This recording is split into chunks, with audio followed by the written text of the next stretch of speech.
સંકર સંખ્યાનું ધ્રુવીય સ્વરૂપ z આપણે સંકર સંખ્યાનું સ્વરૂપ જોયું, સંકર સંખ્યાનું માનાંક જોયું, સંકર સંખ્યાનું ઇન્વર્સ જોયું. હવે સંકર સંખ્યાનું ધ્રુવીય સ્વરૂપ.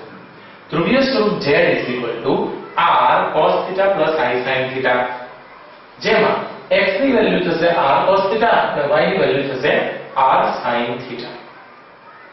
ત્યાર પછી ઘાતાંકીય સ્વરૂપ આ સેમેસ્ટર 2 માં તમે નથી જોયું, જે હવે તમે જોઈ રહ્યા છો. z r e raised to iota θ. લઘુગુણકીય સ્વરૂપ આ જે ઘાતાંકીય સ્વરૂપ છે એને જ આપણે બંને બાજુ log લગાડીએ તો લઘુગુણકીય સ્વરૂપ બની જાય. તો જુઓ log z અહીંયા r અને e ની વચ્ચે ગુણાકાર છે અને જ્યારે log લાગુ પડે ગુણાકારમાં ત્યારે સરવાળો થઈ જાય છે, એ તો તમે જાણો જ છો.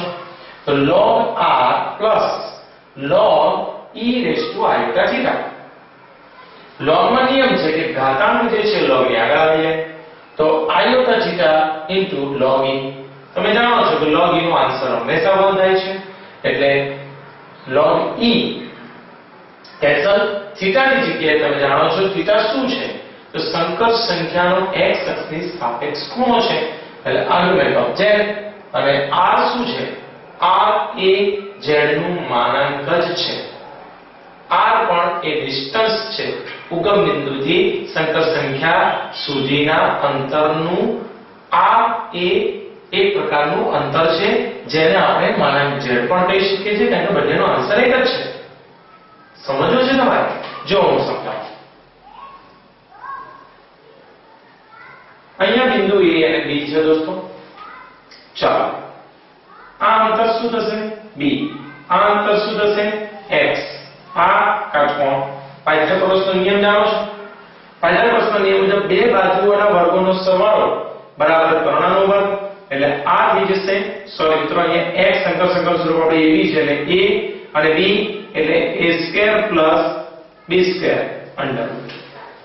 તો આ જે ડિસ્ટન્સ છે એને r કહેવામાં આવે છે, અને એ જ સંકર સંખ્યાનું માનાંક સ્વરૂપ છે અંડર રૂટ a² + b². એટલે થઈ ગયું ને, r માનાંકમાં j. હવે યુલર્સ ફોર્મ્યુલા જોયો.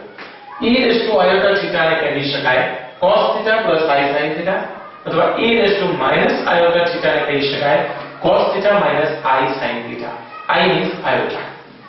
જો θ ની વેલ્યુ ધારો કે આપણી પાસે પાઈ છે, તો કેવી રીતે આપણે સમજી શકીએ?